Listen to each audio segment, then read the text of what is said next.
Good morning, students. I'm Thakur sir, and today we are going to start the social and political life, chapter 2, understanding secularism. You already studied chapter 1, the Indian Constitution, and on that time I told you that secularism is a separate topic, and only secularism we have to study in chapter 2. Okay, students, I hope you all study carefully. So let me move.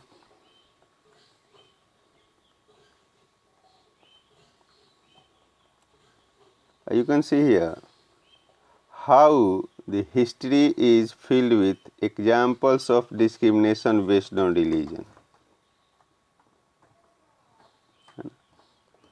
जैसे कि हमें पता है कि बहुत पहले से ही, है ना, किस प्रकार से दुनिया में, है ना, डिस्क्रिमिनेशन के उदाहरण मिलते हैं, जो कि धार्मिक स्तर पे, है ना, रंग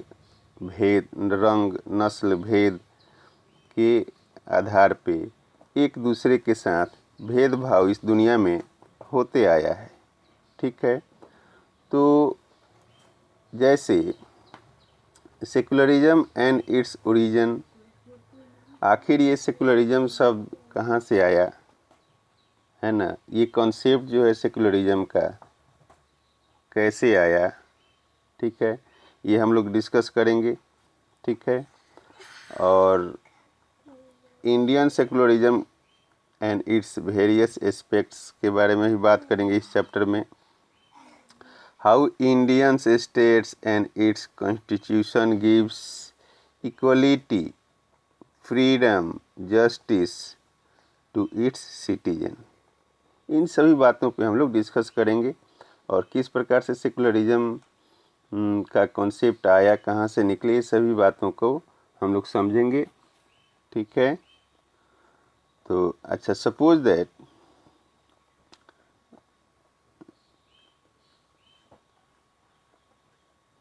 आप अमेरिका में यदि आपका जन्म हुआ हो, यूनाइटेड स्टेट ऑफ अमेरिका में, तो जैसे कि पता है कि अमेरिका जो है वहाँ भी डिफरेंट रिलीजियस पीपल रहते हैं। ठीक है, वे सभी किसी न किसी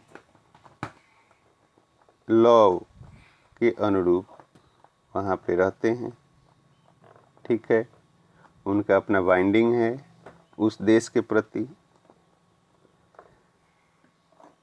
तो secularism origin of this philosophy कहाँ से आया,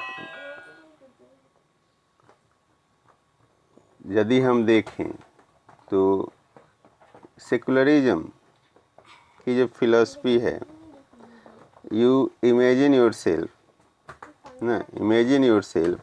एज ए हिंदू और Muslim living in United State of America where Christian fundamentalism is very powerful, है ना। आप मतलब कि ऐसा सोचें कि आपका जन्म अमेरिका में हुआ हो, आप अमेरिका में रहते हैं जहाँ पे क्रिश्चियन फंडामेंटलिज्म जो है बहुत पावरफुल है। Suppose that despite being USA citizen, no one is willing to give you a job, rent you a house, okay, or give you any kind of service, है ना। and when you decide to complain, you where you complain, वहाँ तो power में कौन से हैं, वही हैं वाइट पावर में हैं, तो आखिर आप कंप्लेन किससे करोगे, है ना। मान लिया तो जो सेकुलरिज्म है यह एक थिंकिंग से निकलता है, यह एक सोच है सेकुलरिज्म, और ये कैसी सोच है, इसके बारे में हम लोग बात कर रहे हैं। तो जैसे मैंने कहा कि आप अमेरिका में रहते हो, ठीक है, जहाँ पे क्रिश्चियन फंडामेंटलिज्म जो है पावरफुल में है, वहाँ सबसे अधिक जो पॉपुलेशन है वाइट का है, वाइट लोगों का है, क्रिश्चियनिटी है वहाँ। तो वहाँ दूसरे जो रिलीजन के लोग हैं, तो क्या वो उनका कंट्री नहीं है ना? यदि किसी दूसरे रिलीजन के लोगों पे वहाँ पे कोई जुल्म होता है, कोई उनके अधिकारों का हनन होता है, तो वो कहाँ जाएंगे? उनकी सुरक्षा कौन करेगा? तो इन सभी बातों को आप सोचें। यदि आप खुद एक अमेरिका में रहने वाले हैं, तो वहाँ के लोगों की राइट की जो सिक्योरिटी है वो कौन करेगा? ये सभी जहाँ पे क्रिश्चियनिटी जो है मेजॉरिटी में है, तो वहाँ वो लोग, पहले भी आपको इतिहास पता है कि वहाँ पे वाइट लोग ब्लैक लोगों पे काफ़ी जुल्म किया करते थे, और वो सभी साउथ अफ्रीका, उधर से अफ्रीकन कंट्री से स्लेव बना करके लाते थे। उनके संविधान में ही वैसे था। तो सेकुलरिज्म जो है, क्रिश्चियन फंडामेंटलिज्म जो है, वाइट फंडामेंटलिज्म,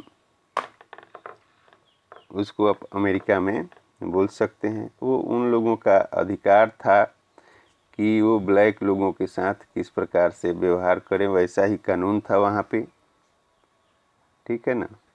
तो सेकुलरिज्म जो शब्द है वो थोड़ी सी स्टेट का जो पावर है ना, वो रिलीजियस पावर से सेपरेट करता है ना? तो स्टेट का जो पावर है वो रिलीजन से थोड़ा सेपरेट करता है। इसको हम लोग आगे डिस्कस करेंगे, ठीक है? तो आप देखेंगे कि किस प्रकार से इनकम जो है वो वाइट फैमिलीज का डेवलप किया, और किस प्रकार से वाइट फैमिली पहले थी और जब ये पावर में आई तो किस प्रकार से इनका इनकम डेवलप किया, किस प्रकार से इनकी संपत्ति बढ़ी, इनकी शक्तियाँ बढ़ी। तो और जो नेटिव अमेरिकन्स थे ना, वो आज भी उतने अच्छे नहीं हैं। उनके साथ भी जिनका अमेरिका अपना, जिनका खुद का अमेरिका था, यूनाइटेड स्टेट, वो भी भेदभाव उनके साथ भी हुआ, क्योंकि अमेरिका जो है वो क्रिश्चियनिटी को काफ़ी स्ट्रांगली सपोर्ट करता है। इसका मतलब ये नहीं कि वह एक सेकुलर कंट्री नहीं है। हम लोग देखेंगे कि अभी जो अमेरिका का संविधान है किस प्रकार से अन्य सभी रिलीजन को सुरक्षा देता है, ठीक है? लेकिन हम लोग हिस्ट्री में थोड़ा सा स्टडी कर रहे हैं सेकुलरिज्म को समझने के लिए। तो नेटिव अमेरिकन जो थे, वो जिनका अमेरिका था, वो गाँव में रहते थे, लेकिन वो भी सत्ता में नहीं आए। और वाइट लोग जो थे वो ब्लैक लोगों को साउथ अफ्रीका, अफ्रीकन कंट्री से स्लेव बना करके लाते थे, उन पे काफ़ी अत्याचार करते थे और उनसे मनमानी तरीके से काम कराते थे, उनको काफ़ी प्रताड़ित किए जाते थे वो। तो उनको तो मार्केट लगती थी, वहाँ वो बिकते थे, जैसे एनिमल बिका करते हैं मेले में, और वहाँ से वो लोग खरीद के ले जाते थे, क्योंकि वहाँ कानून में ही ऐसा था कि वो लोग कर सकते हैं, वो लोग दास रख सकते हैं, ठीक है? तो काफ़ी प्रताड़ित किया करते थे। तो आप देख सकते हैं कि किस प्रकार से जो पावर में है, जो यहाँ पावर में है वाइट लोग, किस प्रकार से ब्लैक लोगों पे अत्याचार करते थे, प्रोसिक्यूट करते थे। काफ़ी बड़े स्तर पे लोगों की किलिंग होती थी। तो ये सारी जो स्थिति थी जो ब्लैक लोगों के साथ वहाँ होती थी काफ़ी पहले से, और इसके पिछले चैप्टर में मैंने आप लोगों को पढ़ाया भी है कि किस प्रकार से वहाँ सिविल राइट मूवमेंट हुआ इनके राइट्स को प्रोटेक्ट करने के लिए, तो आपको पता होगा। तो ये सभी ब्लैक कम्युनिटी के जो लोग थे यूनाइट हुए और अमेरिका में वहाँ सिविल राइट मूवमेंट हुआ। मार्टिन लूथर के नेतृत्व में मार्टिन लूथर एक काफ़ी समाजवादी नेता के रूप में उभरे वहाँ, ठीक है। और उनके माध्यम से वहाँ संविधान में संशोधन हुआ और वहाँ पे सभी लोगों के राइट्स को प्रोटेक्ट करने के लिए कानून लाया गया। तो इस प्रकार से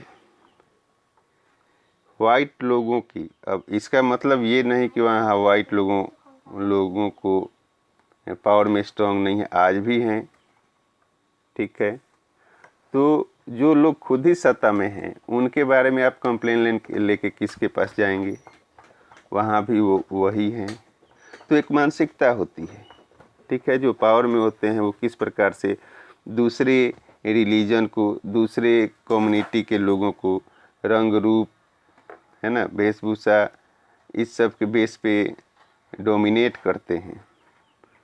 तो ये सभी सिचुएशन जो है, अब ये लोग सभी वाइट ड्रेस में देख रहे हैं, ये वाइट लोगों को सपोर्ट में ये लोग ग्रुप में इकट्ठा हुआ करते थे और क्रिश्चियनिटी को और वाइट पीपल को सपोर्ट करते थे, क्योंकि इस ग्रुप में हर प्रोफेशन के लोग थे, डॉक्टर, इंजीनियर, है ना, मतलब बड़े से बड़े लोग। तो वो एक ग्रुप में आते थे एक जैसे, है ना, कैप लगा करके। तो ये वाइट फंडामेंटलिज्म को सपोर्ट करते थे और क्रिश्चियनिटी को मजबूत करते थे और ये दूसरे धर्म पे काफ़ी अत्याचार किया करते थे, ठीक है। तो वहाँ तो यदि वहाँ हैं आप तो किस प्रकार की फीलिंग आपको होगी, है ना। जहाँ पे वाइट एरिया अलग है वहाँ पे किसी ब्लैक को जाना अलाउड नहीं हो, है ना। कहीं कहीं ऐसा था कि जो लॉन्ड्री थी वहाँ वाइट लोगों के कपड़े धोए जाएंगे, ब्लैक लोगों के कपड़े नहीं धोए जाएंगे, ब्लैक लोग कपड़े धुलवाने की स्थिति में भी नहीं थे। तो इस पे बहुत सारा बहस हुआ देश दुनिया में, ठीक है, कि जो डिस्क्रिमिनेशन होता है, जो भेदभाव होता है रिलीजियस बेस पे, है ना, रंग रूप के आधार पे एक दूसरे के साथ प्रोसिक्यूशन होता है, यह नहीं होना चाहिए, है कि नहीं। ये मानवता की काफ़ी मतलब खिलाफ है ना। यह इंसानियत नहीं है कि एक इंसान किसी जाति और धर्म के आधार पर किसी दूसरे इंसान की के साथ भेदभाव करे। तो ये जो थॉट थी काफ़ी, मतलब इतिहास में जो कुछ भी हुआ इंसानों के साथ, ह्यूमन इवोल्यूशन, जैसे पता है कि हम लोग आदि समय से किस प्रकार से हम लोगों का विकास हुआ है, मानसिक विकास हुआ है, आर्थिक विकास हुआ है, इंसान काफ़ी आगे गया क्योंकि यह ग्रुप में रहता था, है ना। इंसान ग्रुप के बाहर सरवाइव नहीं कर सकता। तो इसलिए यह ग्रुप में एक ग्रुप दूसरे ग्रुप को प्रताड़ित करेगा, दूसरा ग्रुप तीसरे ग्रुप को प्रताड़ित करेगा। तो इस वजह से वहाँ से एक सोच आई कि जैसे अमेरिका में क्रिश्चियन पावर में हैं तो वहाँ बाकी रिलीजियन को, बाकी रिलीजियस पीपुल को प्रताड़ित करते हैं, डिस्क्रिमिनेट करते हैं। तो वहाँ के लोग क्या सोचेंगे कि जहाँ पे ये कमज़ोर हों जहाँ पे ये पावर में नहीं हो वहाँ इनके साथ काफ़ी बुरा हो। तो यह एक मानसिकता काफ़ी फैलने लगी, है ना। You should go back to your country. अब अमेरिका में जो लोग थे वाइट, ये लोग जो ब्लैक थे उनको बोलने लगे कि तुम जहाँ से आए हो वहाँ चले जाओ, है ना, यह तुम्हारा कंट्री नहीं है। तो इस प्रकार से इन लोगों को प्रताड़ित किया जाता रहा। तो सेकुलरिज्म जो है इसकी फिलॉसफी हमने क्या देखा कि that despite being US citizen, no one is willing to give you a job, house, give you any kind of service, and when you decide to complain, you where to go back India. तो आखिर आप complain किससे करेंगे, है कि नहीं। तो इस प्रकार से अब now you can acts in two way. अब आप दो प्रकार से सोच सकते हैं। पहला तरीका क्या है कि आप ये सोचें कि you might say that Christian should get the same treatment in places where Hindus and Muslim are in majority. तो आप एक ये सोचेंगे कि हम लोग यहाँ अमेरिका में माइनॉरिटी में हैं, तो ये लोग हमें सता रहे हैं, प्रताड़ित कर रहे हैं, तो ये लोग जहाँ माइनॉरिटी में हों, जहाँ पे हिंदूज मुस्लिम मेजॉरिटी में हो, वहाँ पे क्रिश्चियनिटी को प्रताड़ित किया जाए। तो एक तो सोच ये है, दिमाग काम करेगा। दूसरी क्या दिमाग काम करेगी कि you might say that there should be justice and equality for all. No one should be discriminated on the ground of religion. दूसरी सोच ये आ सकती है कि आप ये सोचिए कि ऐसा प्लेस हो, ऐसा जगह हो, ऐसा नियम हो जहाँ पे सभी धर्मों को एक समान रूप से व्यवस्था हो, कोई किसी के साथ भेदभाव नहीं करे, जहाँ पे सबको न्याय मिले, किसी धर्म के आधार पर किसी के साथ कोई डिस्क्रिमिनेशन ना हो। दूसरी भावना ये उठेगी, ठीक है। This is the essence of secularism. यहीं से सेकुलरिज्म का प्रादुर्भाव मन मस्तिष्क में ये भाव आया कि काश ऐसी व्यवस्था हो जहाँ पे हर इंसान को एक समान सुविधा मिले। तो इस प्रकार से सेकुलरिज्म का भाव आया और धीरे धीरे अब ये भाव आने से नहीं होता है ना, इसके लिए कुछ करना पड़ता है। तो आप कुछ भी करें, दुनिया में बहुत सारे कंट्री हैं जो जिनकी पहचान रिलीजियस पहचान है ना, जिनकी पहचान ही रिलीजियस है। कोई जो कंट्री है वो इस्लामिक कंट्री है ना, कोई क्रिश्चियन कंट्री है, कोई डिफरेंट रिलीजन की कंट्री है। तो जब कोई भी कंट्री का आइडेंटिटी रिलीजन बन जाता है तो वहाँ पे सेकुलरिज्म की कल्पना नहीं की जा सकती, है ना। जैसे आप देखें सऊदी अरबिया है, वो उसको बोलते हैं इस्लामिक कंट्री, इस्लामिक स्टेट। तो जब स्टेट के साथ रिलीजन जुड़ जाता है तो वहाँ सेकुलरिज्म की कल्पना नहीं की जा सकती, क्योंकि वहाँ के जो मेजॉरिटी पीपल होते हैं वो डोमिनेट करते हैं। यदि वहाँ पे कोई दूसरे रिलीजन के लोग होते हैं तो उनको प्रताड़ित किया जाता है, या इस प्रकार के कोई भी डोमिनेशन का डिस्क्रिमिनेशन उनके साथ हो सकता है और वहाँ उनको कोई राइट नहीं मिलता है, ठीक है। तो throughout the history people have discriminated, excluded and persecuted each other on the ground of religion। कह रहे हैं कि थ्रू आउट द हिस्ट्री, पूरे इतिहास को यदि आप देखें तो पीपुल हमेशा से प्रताड़ित होते आए हैं। जहाँ पे वो माइनॉरिटी में हैं उनको बाहर निकाला गया है। प्रोसिक्यूटेड मीन्स उनकी हत्याएं, काफ़ी नरसंहार हुई है। Each other on the ground of religion, है ना, रिलीजियस ग्राउंड पे उनकी साथ भेदभाव, प्रताड़ना, उनकी नरसंहार हुई है। भारतीय इतिहास भरा पड़ा है। तो ये सारी जो चीज़ें हम इतिहास में पढ़ते हैं, है ना, जैसे आप देखें कि Jews were killed in large number in हाइडर in Germany, है ना।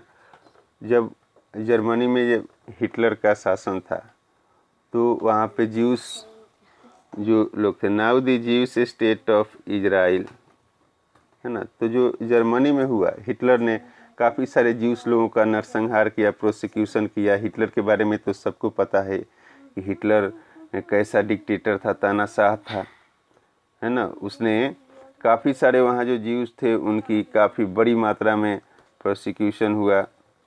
ठीक, अब now the juice state of Israel, Israel एक ज्यूस देश है, कंट्री है, वहाँ पे इजराइल भी वही काम करता है। Its own Muslim and Christian minority quite badly, वहाँ पे इन लोगों को वो अधिकार नहीं है। In Saudi Arabia non-Muslim are forbade to build temple, church and not gather in public place for prayer। जैसे कि मैंने कहा कि सऊदी अरबिया जो है इस्लामिक स्टेट है, तो यहाँ पे जो मुस्लिम नहीं है उनको क्या है, फॉरबिड, यानी उनको मना है कि वो कोई भी बिल्डिंग, टेम्पल, चर्च और कोई भी नहीं बना सकते, कहीं भी पब्लिक प्लेस पे इकट्ठा नहीं हो सकते, इकट्ठा होकर प्रेयर नहीं कर सकते। तो ये क्या है, ये बाकी दूसरे जो माइनॉरिटी जो रिलीजन है उनके साथ भेदभाव है, डिस्क्रिमिनेशन है। These acts of discrimination take place more easily when one religion is given officially recognition by the state। तो ये हमेशा होता है यदि कोई स्टेट यदि किसी रिलीजन को सपोर्ट करता हो या कोई स्टेट ही रिलीजियस स्टेट हो, तो वहाँ पे किसी दूसरे रिलीजन को के साथ भेदभाव और डिस्क्रिमिनेशन होता है। तो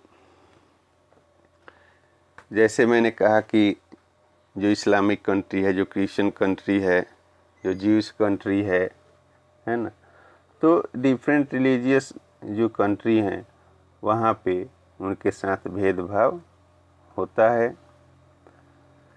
तो वहाँ पे लोग निकलते हैं अपने अपने अधिकारों की रक्षा के लिए, लेकिन क्या उनकी सुनी जाती है? दुनिया में बहुत सारे कंट्री हैं जहाँ पे किसी न किसी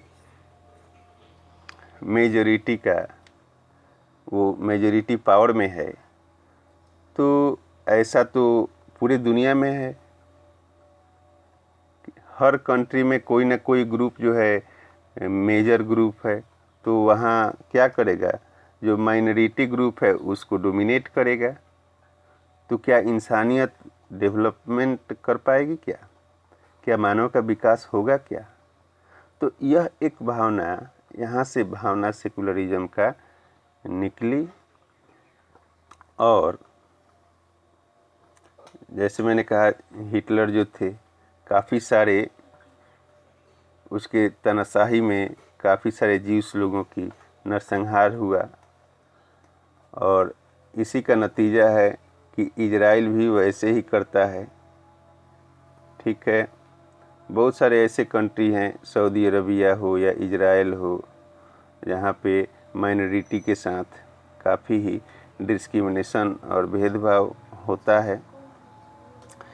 इजराइल को मैंने कहा, इजराइल में भी सेम जो ये जीविश कंट्री है, यहाँ दूसरे रिलीजन के साथ वैसे ही वो बर्ताव करते हैं, चूँकि उनके साथ दूसरे कंट्री में होता आया है।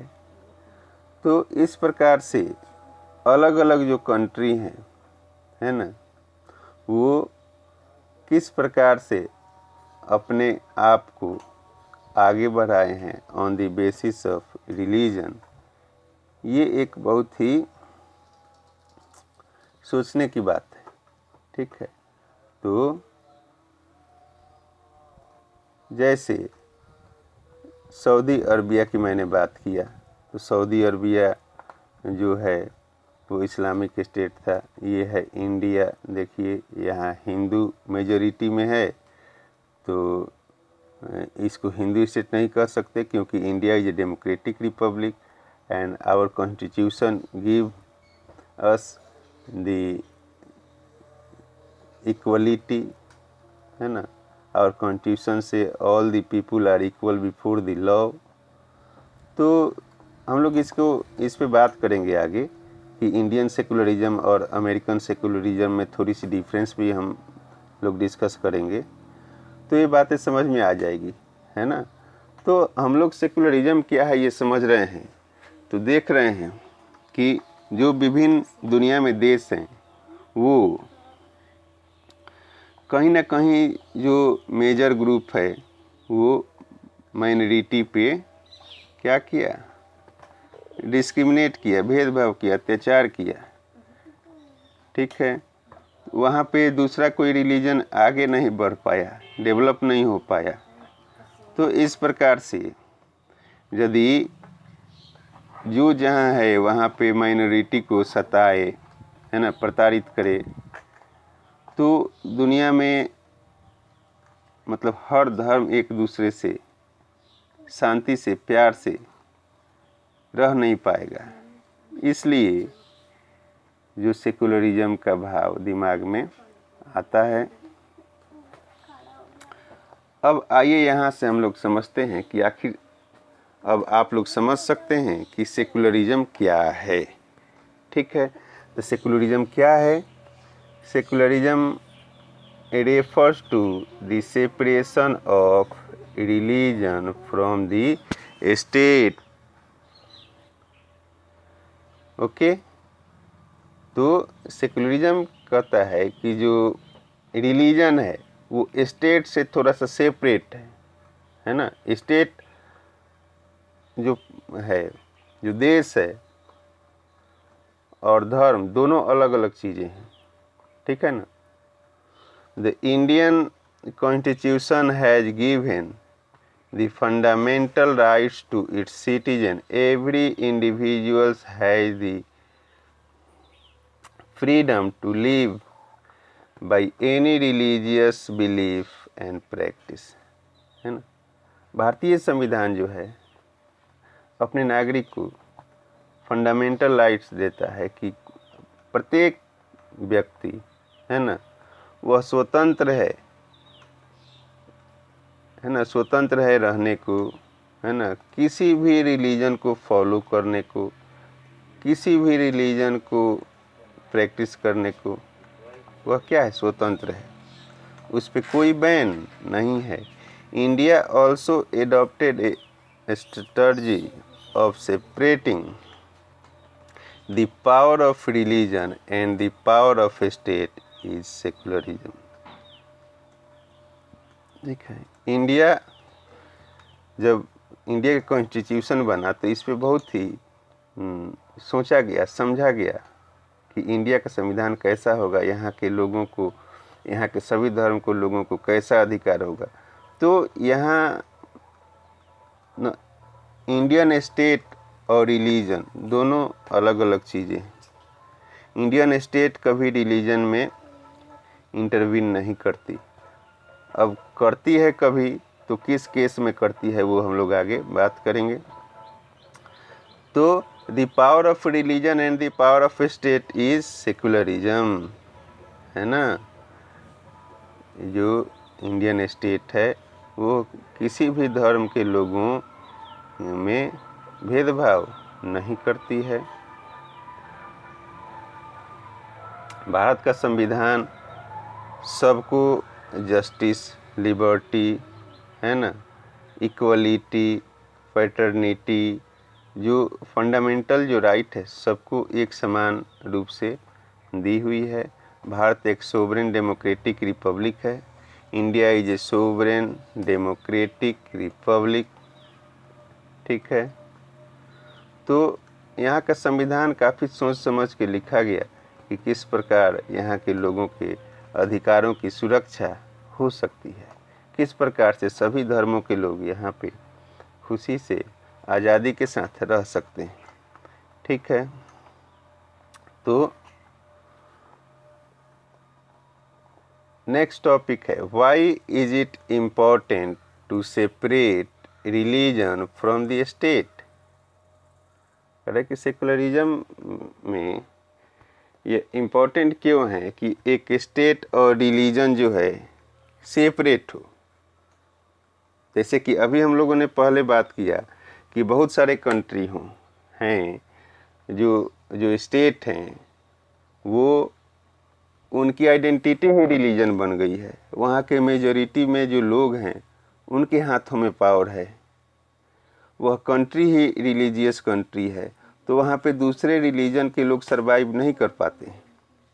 तो इसलिए सेकुलरिज्म की जो भावना है वह स्टेट और रिलीजन दोनों को सेपरेट करती है ना।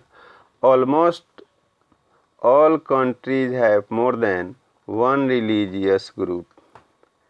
Within these religious group, there will likely be one religion group that is majority। मैंने कहा कि बहुत सारे जो देश हैं जहाँ पे एक से अधिक धर्म के लोग रहते हैं और उन सभी धर्म ग्रुप के लोगों में कोई एक रिलीजियस ग्रुप वहाँ की मेजॉरिटी ग्रुप होती है। ठीक है, तो all access to state power then it could quite easily use this power and financial resources to discriminate against the persecuted persons to other religion and justice। ठीक है, तो यदि उनके हाथ में पावर आ जाए जो मेजॉरिटी में है, तो बाकी धर्म के जो रिलीजियस पीपुल हैं उनके ये पावर को बहुत आसानी से दबा सकते हैं, उसको डिस्क्रिमिनेट कर सकते हैं। इसलिए कहा गया है कि जो स्टेट है वो रिलीजन से अलग है ना। इसलिए जो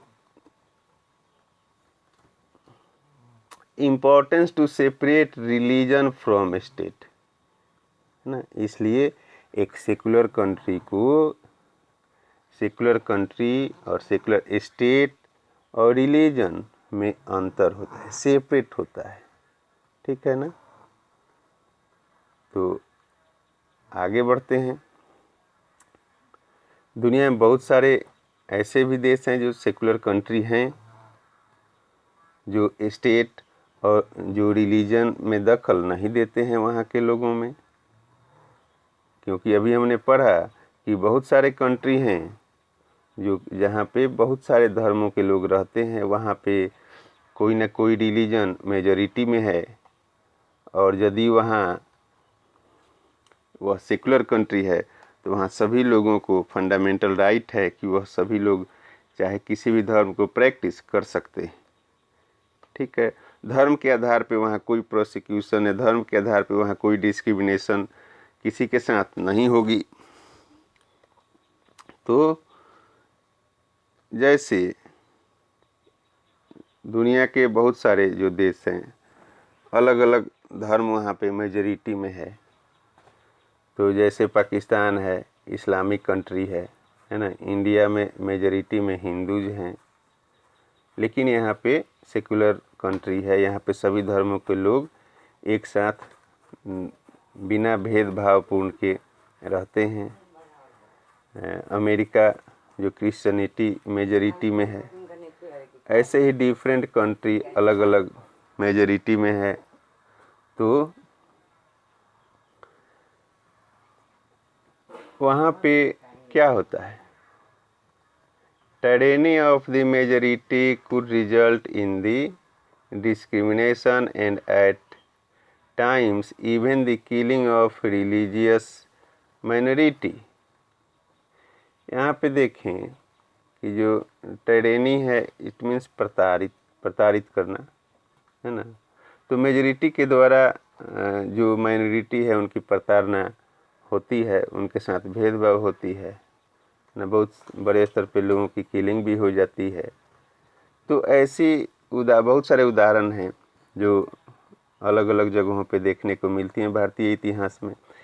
any form of domination based on religion is violation of the rights that a democratic society guarantee to its citizens, है ना। कहता है कि किसी भी प्रकार का डोमिनेशन बेस्ड ऑन रिलीजन, ना, रिलीजन के बेस पे किसी भी लोगों की, कोई भी पब्लिक के अधिकारों का यदि होता है तो उसी को वायलेशन ऑफ राइट्स कहते हैं। और डेमोक्रेटिक जो सोसाइटी है यह सभी नागरिक को यह गारंटी देती है कि उसके साथ ऐसा कोई भी एक्ट नहीं होगा। और ऐसा इसलिए हो पाता है क्योंकि वह सेकुलर स्टेट जो है, स्टेट और रिलीजन में डिफरेंट है ना। रिलीजियस स्टेट नहीं है, यहाँ पे सभी रिलीजन के लोग इक्वल हैं, ठीक है। तो यहाँ पे कोई किसी के साथ भेदभाव नहीं कर सकता, इसका अधिकार संविधान नहीं देता है। तो इस प्रकार दूसरा पॉइंट है कि another रीजन क्या है। another reason is that we also need to protect the freedom of individuals. ये दूसरा पॉइंट है कि किसी भी इंडिविजुअल के फ्रीडम की रक्षा हो, ठीक है। To exit from their religion, है ना, कि वह अपने रिलीजन को यदि चाहे तो छोड़ सकता है, किसी दूसरे रिलीजन को अपना सकता है। एम्ब्रेस अनदर रिलीजन, और कोई भी दूसरा रिलीजियस पीपुल उसको हरासमेंट नहीं कर सकता है, उस पर जोर ज़बरदस्ती नहीं कर सकता है। चाहे उसका अपना रिलीजन में ही यदि कोई कट्टरवादी लोग हैं उसको प्रताड़ित करने की कोशिश करे कि वो तुम ऐसे ही करो, तो वो बाध्य नहीं है। तो संविधान जो है हमारा, ये सभी रिलीजियस लोगों को यह फंडामेंटल राइट देता है, ठीक है। तो थर्ड देखें, have the freedom to interpret religious, है ना। तो प्रत्येक इंडिविजुअल्स को यह अधिकार है ना, वह स्वतंत्र है कि वह अपने रिलीजन में किसी भी रिलीजियस टेक्स्ट को अपने तरीके से इंटरप्रेट कर सकता है ना। उसके टीचिंग्स में डिफरेंटली वो एग्री और डिसएग्री हो सकता है। If A state power were in the hands of those Hindus who support untouchability, then it would have been very difficult to end that practice। यदि सपोज कर लीजिए कि जैसे कि इंडिया मेजॉरिटी में, हिंदू मेजॉरिटी में है और इनके हाथों में पावर आ जाए, तो कुछ ऐसे जो ग्रुप जो कट्टरवाद हैं, जो अनटचेबिलिटी को क्या करते हैं, फॉलो नहीं करते, तो वैसे लोगों के हाथ में आ जाए तो हमारा समाज जो है इसको क्या करेगा, भूलेगा क्या, ये छोड़ पाएगा, नहीं हो पाएगा। तो यानी एक दूसरे के साथ भेदभाव होता रहेगा। तो people might feel a lot of resistance from fellow members of their religion, ठीक है। तो इस प्रकार से हम लोग समझ सकते हैं कि हमारा संविधान किस प्रकार से सेकुलरिज्म की रक्षा करता है। अब आइए हम लोग देखते हैं कि इंडियन सेकुलरिज्म क्या है। व्हाट इज़ इंडियन सेकुलरिज्म, ठीक है। तो according to the constitution only a secular state can realize its objective to ensure what, point number 1, that one religious community does not dominate another। कोई एक religious community दूसरे को dominate नहीं करेगी। Second, in a same religious community some members do not dominated other member. चाहे वह कोई same ही religious community हो, कोई कट्टर लोग हों, ग्रुप रिलीजियस, और वह अपने ही लोगों को डोमिनेट नहीं करेंगे, अपनी विचार को नहीं थोपेंगे। यदि कोई मुस्लिम है और वह दाढ़ी रखना नहीं चाहता है तो वह उसको ज़बरदस्ती दाढ़ी नहीं रखवा सकते, वह स्वतंत्र है। वह टोपी पहनना नहीं चाहता है तो वह टोपी नहीं पहनेगा, उस पर दबाव नहीं बना सकते। कोई पंडित है, वह टीका लगाना नहीं चाहता है तो वह टीका नहीं लगाएगा, उसके लिए उसको कोई प्रताड़ित दूसरा हिंदू नहीं कर सकता है। तो इस प्रकार से हमारा जो संविधान है वह खुद अपने धर्म के लोगों से भी बचाता है, ठीक है, डोमिनेशन से। The state does not enforce any particular religion nor take away the religious freedom of individuals। Okay, तो और स्टेट भी कोई भी पर्टिकुलर रिलीजन को इन्फोर्स नहीं कर सकता है किसी भी पर्टिकुलर व्यक्ति को कि तुम ये करो या अपने रिलीजन से दूर हो जाओ, ठीक है। तो ये तो हम समझ चुके। How Indian state ensure justice, किस प्रकार से यहाँ हमारा संविधान किस प्रकार से सभी के अधिकारों की रक्षा करती है। तो फर्स्ट देखें कि the Indian state work in various way to ensure justice. क्या है फर्स्ट पॉइंट देखें, यह एक प्लान बनाता है ना, of distancing itself from religion, है ना। हर जो रिलीजन के लोग हैं वह सबसे पहले अपने रिलीजन से कुछ सेपरेट होते हैं, ठीक है ना। हर बातों पे रिलीजन को आधार बनाकर बात नहीं करते हैं। The Indian state is not ruled by a religious group and nor does it support any one religion, है ना। कहने का मतलब है कि कोई रिलीजियस ग्रुप के द्वारा जो सरकार नहीं चलाई जाती है, ठीक है। सरकार सरकार होता है, सरकार का किसी धर्म से लेना देना नहीं होता है। सरकार किसी धर्म के आधार पर किसी ग्रुप के साथ भेदभाव नहीं कर सकती।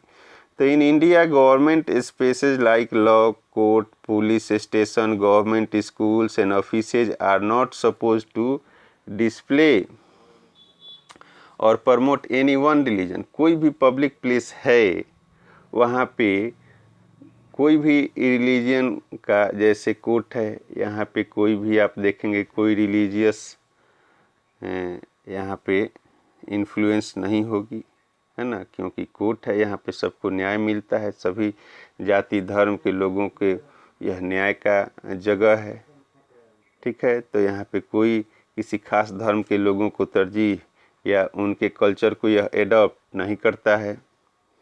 इसीलिए देखते हैं कि जब कोई फेस्टिवल होता है तो पब्लिक प्लेस जैसे स्कूल है या बहुत सारे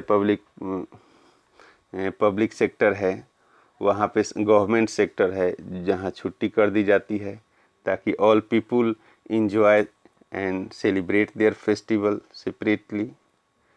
तो ये सेकुलरिज्म है ना, जहाँ पे स्टेट और रिलीजन दोनों में डिफरेंस हो, दोनों थोड़ा सेपरेट हैं। स्टेट अलग बात है और रिलीजन अलग बात है, ठीक है। पुलिस स्टेशन है, यहाँ पे भी देखेंगे कोई रिलीजियस पोस्टर नहीं दिखाई देंगे, ठीक है। तो कोई सरकारी दफ्तर हो तो इस प्रकार से यहाँ पे कुछ भी धार्मिक कोई गतिविधि नहीं कर सकता है गवर्नमेंट ऑफिस। सेकंड पॉइंट है कि strategy of non-interference in order to respect the sentiments of all religions and not interfere with religious practice. A state can make certain exceptions for a particular religious community. ठीक है, तो यहाँ कहता है कि state कभी भी किसी धर्म या धार्मिक गतिविधि में भेदभाव नहीं करता है, दखल नहीं देता है। स्टेट वह धर्म स्वतंत्र है अपनी प्रैक्टिस के लिए, है ना, अपने धर्म के भी प्रचार प्रसार वह कर सकता है, अपने धार्मिक स्कूल खोल सकता है, कॉलेज खोल सकता है।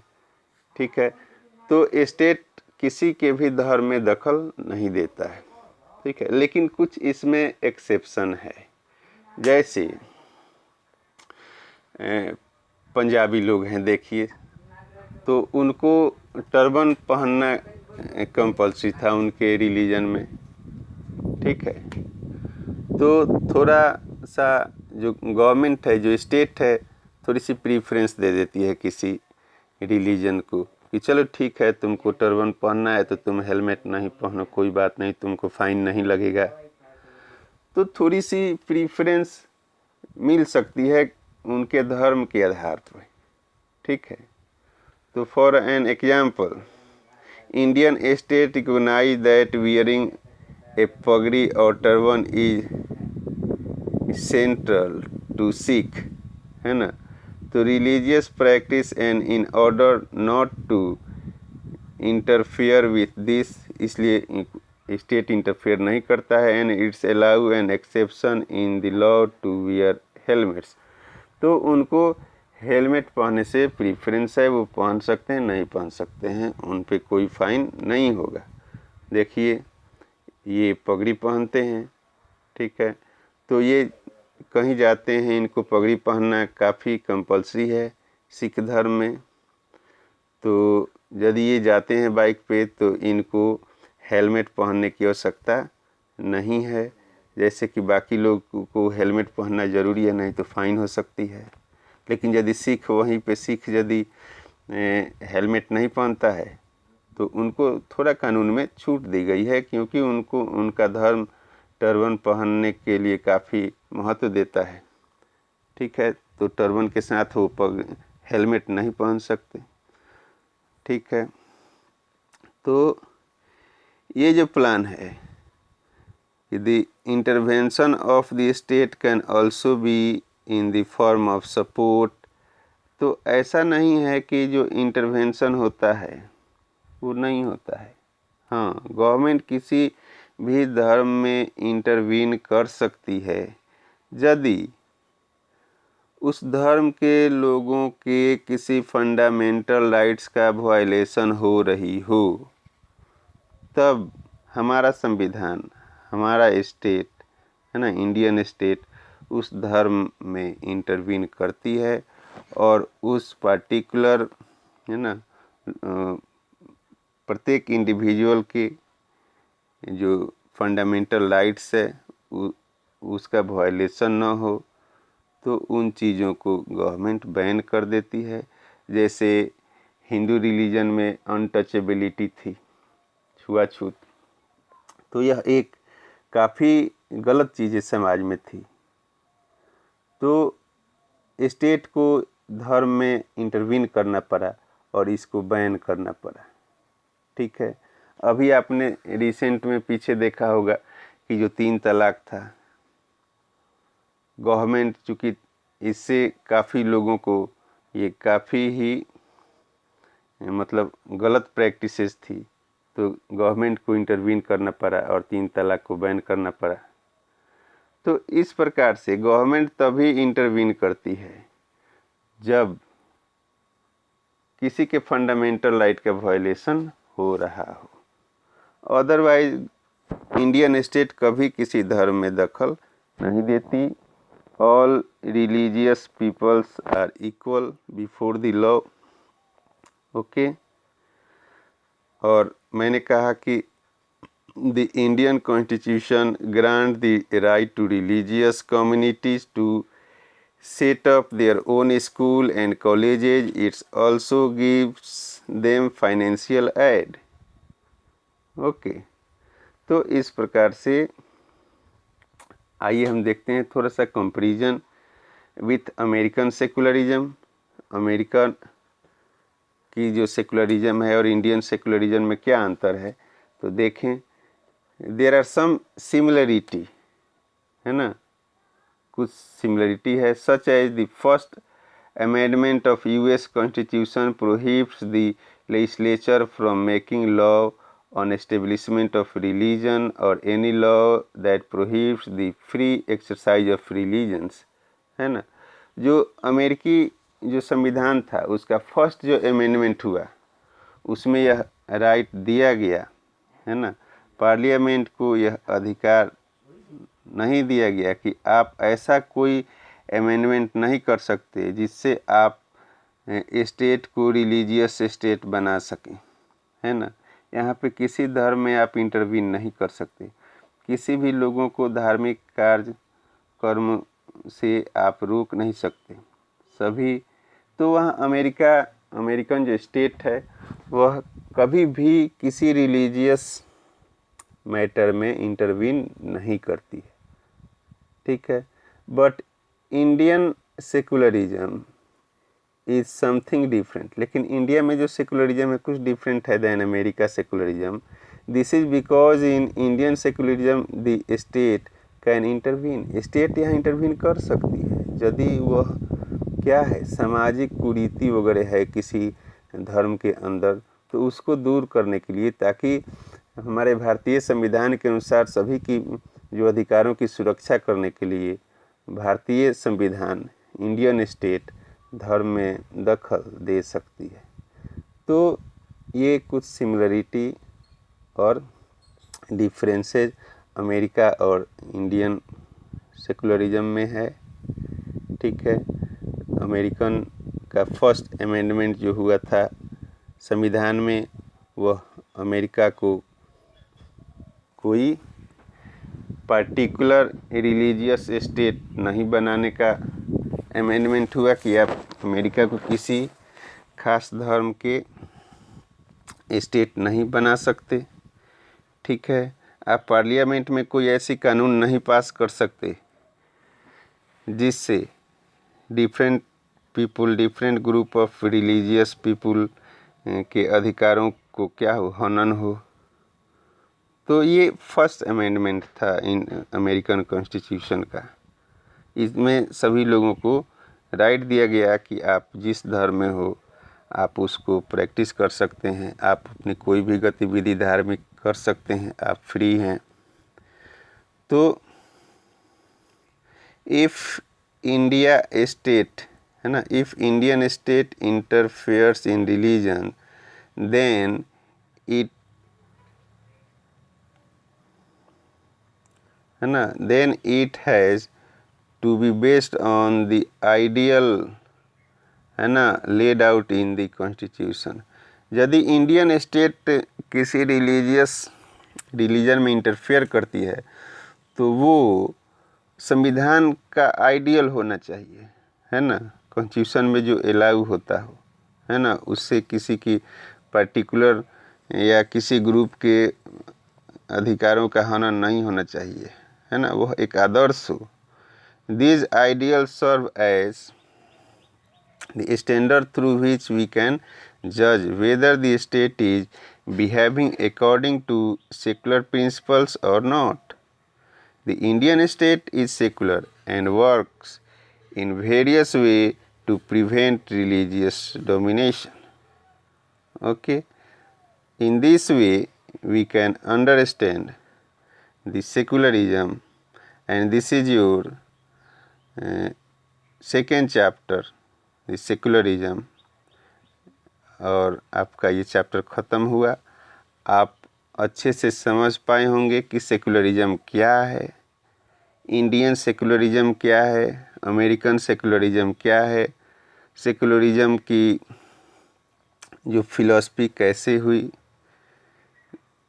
दुनिया का इतिहास क्या था, आज का इतिहास क्या है, सेकुलरिज्म की भावना कैसे आई, तो इन सभी टॉपिक पे हम लोगों ने डिस्कस किया। ठीक है बच्चों, तो ये था आपका सेकेंड चैप्टर। ठीक है, आई होप यू अंडरस्टैंड। तो इसमें से जो भी टॉपिक होगी, जो टॉपिक समझ में नहीं आई होगी, तो आप लोग हमसे पूछ सकते हैं, है ना। तो बस आज के लिए बहुत बहुत धन्यवाद।